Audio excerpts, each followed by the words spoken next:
I just wanted to sit down today and talk about professional failure and how to overcome it.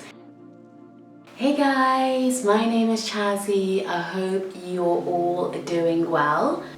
Just to give you guys a bit of a backstory, a few months ago I applied and successfully got my dream job. It was at the hottest startup in London and hundreds of applicants had basically not been successful. So for me to get this job that I'd fantasized about was absolutely amazing, but I know that there was a bit of concerns as to whether I was the correct candidate or not. I was basically given a 3-month contract just to see how I was going to get on. When I was initially sitting here super excited about this offer, I was like, hells yeah, of course I can do this.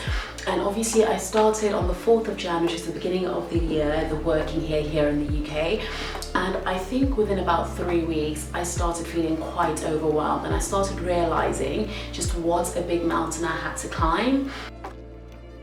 So I think about 6 weeks in, I genuinely realized that I wasn't the best person for this role, nor was I happy in this role.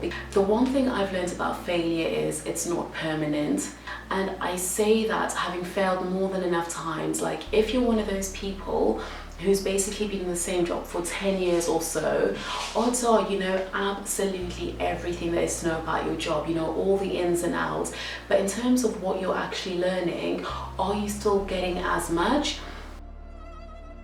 Having recently failed at this job opportunity, I was surprised at how quickly I got my next offer. And one thing I realized is fintech is an amazing place to fail. In fintech, we experiment, we try new things, and it's kind of like if you're not used to dealing with failure, how can you pick yourself up and go on to the next venture? And I think that's why I was such an attractive candidate to my new employer.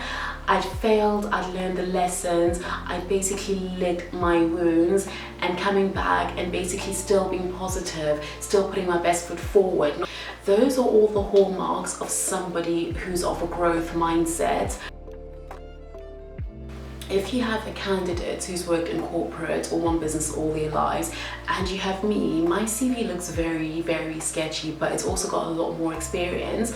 One of the things I realized is whether I failed or not, my CV is always going to stick out versus the other candidates who've played it safe with their careers. I've basically been exposed to a lot more people. I've seen different ways of doing things. I'm used to working in a team and a collaborative environment, and I'm kind of like used to failure because not everything we do is actually going to be successful. If there's a job you want and you're too scared to go for it, just apply for it. Who's to say you're going to get it? And you know what? If you apply for it and you do get it, this might be your calling that you didn't even know was yours, so you could absolutely thrive. But if you fail, your profession isn't failing. In the big corporate organizations, when you fail, that's held against you. People gossip, they're going about what a failure you were, they're going about how much money you lost. In our world it is, yes, I failed, this is what I learned, and they basically look at what you can bring to the team, and you can bring so much more than someone who's been living the same day over the last 10 years. But having come over to the startup world, it's kind of like you hear about mistakes that people make and you're kind of like, wow, you don't get penalized for them, everyone learns from them. And there's times I've made mistakes and I'm no longer scared or afraid to talk about my mistakes and my failures because I know that they don't define me, they're not who I am. For me, they basically redirect me, and they also establish what it is I have to learn.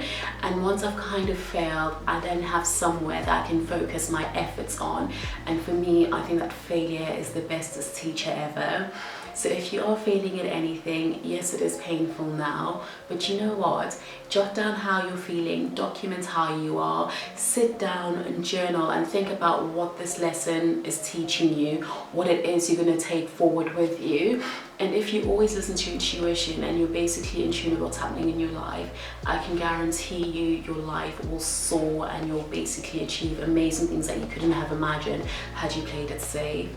So I hope that you guys enjoyed my little pep talk, but as I said, professional failure isn't the end of the world. Regardless of what people might make you think, if you're in a place that makes you feel like professional failure is the end of the world, you don't need to be there. Jump ship, try something new and fail with class. Take care, guys. Bye. Mwah.